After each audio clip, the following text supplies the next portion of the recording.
We apologize for not being closer to the front. Sound like a herd of horses coming down towards the stage.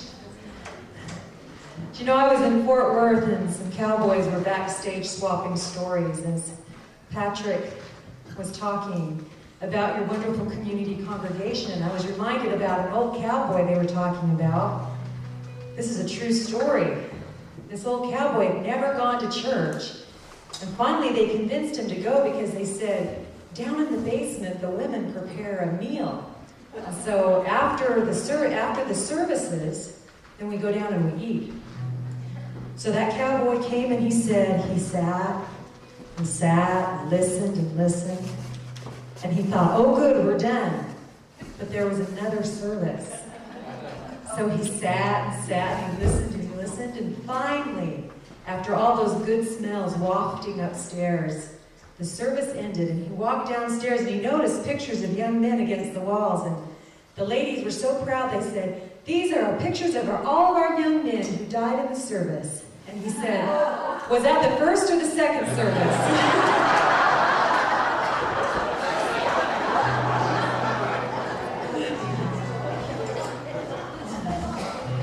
Dennis, can I hear just a little bit more guitar? There we go. Well, it's been a real pleasure to be here in Genoa this weekend. Cowboy Church is special because it's not about anybody. It's about honoring and showing love and respect for our Savior Jesus Christ. And I am so thrilled to be back in Genoa and to be able to share this experience in this town with two of our daughters. And we prepared a song for y'all today. It's a song that is a beautiful traditional gospel song. Now, Millie sings a lead on this, and as I teach the girls to sing and play together, I said, I want you to listen to the words of this song, because these words have comforted generations of people. And I want them to understand so much that it's an honor and a blessing to be able to sing a song, because a song is a prayer. And so this is a song that's called Leaning on the Everlasting Arms. Leaning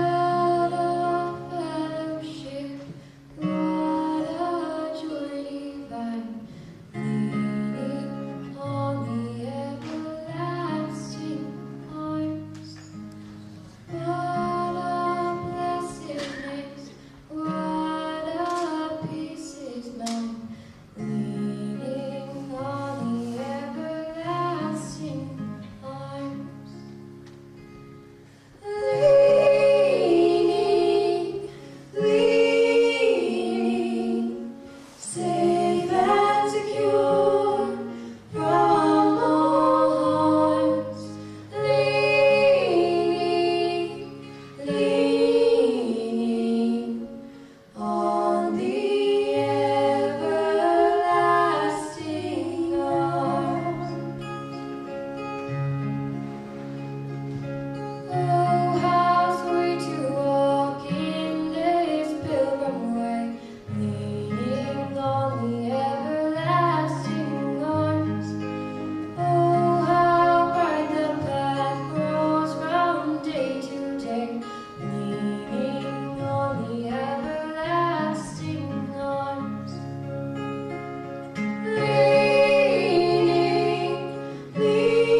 day that we get to feel guilty.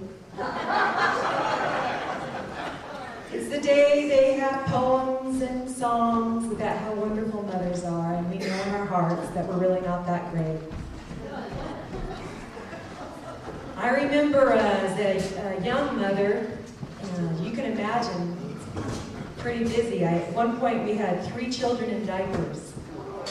I would just line them up and change all their diapers, and our friends would joke with us and tell us that we had a baby every other year, whether we needed one or not. And to be honest with you, Mother's Day was a hard day for me, because I was really at my wit's end. And I went to church and got to hear about how great mothers are, and I just felt like maybe I wasn't one of them. And I remember the very first Mother's Day I got breakfast in bed. My kids, no kidding, they brought me a bowl of cornflakes with no milk, with a side of potato chips. And I realized that sometimes in life, I think God is most pleased with us when we're honestly doing our best. And those little kids were doing their very best to show their mother that they love them, that they love me. And last Mother's Day, I was surprised by our daughter Sophia. Sophia's our little blonde at the end over here with the guitar. She had kept a journal through the year of all the things that she appreciated about me as her mother.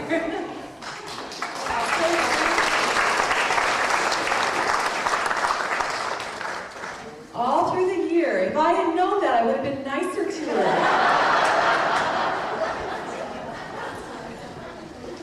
It's a journal that I treasure, and I keep that, and whenever I'm feeling discouraged, I'll read some of the entries in there. But the thing I appreciated most about it is that she doesn't make me sound like something I'm not. I'm just a person, and I have bad days, and I have good days.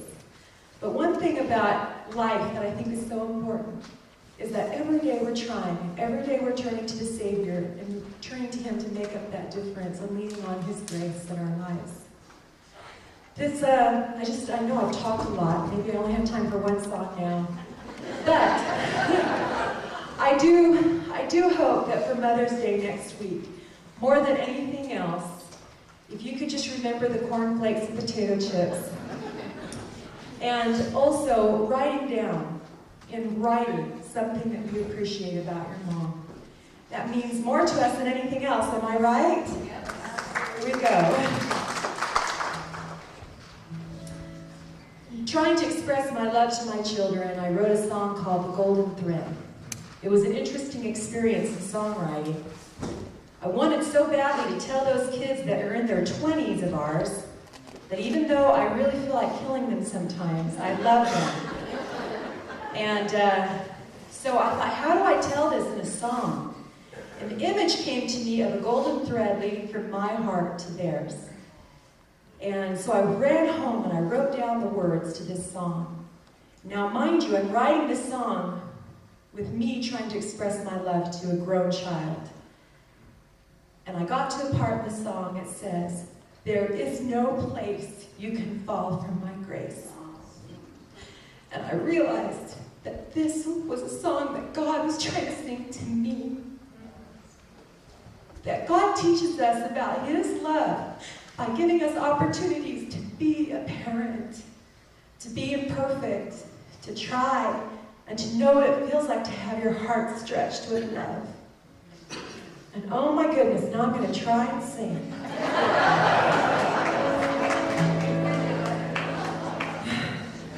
I really had nice makeup on earlier.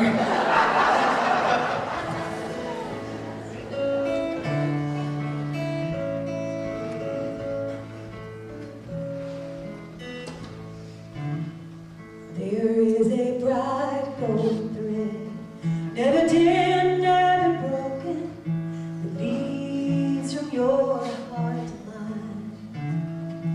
And your journey ahead, it may wind, it may wander, you may fall just as much as you climb.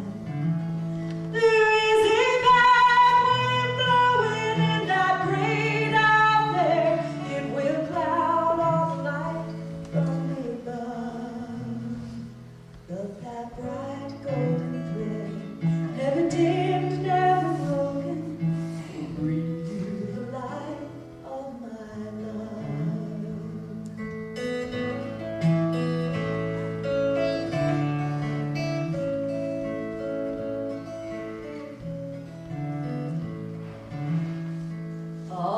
God.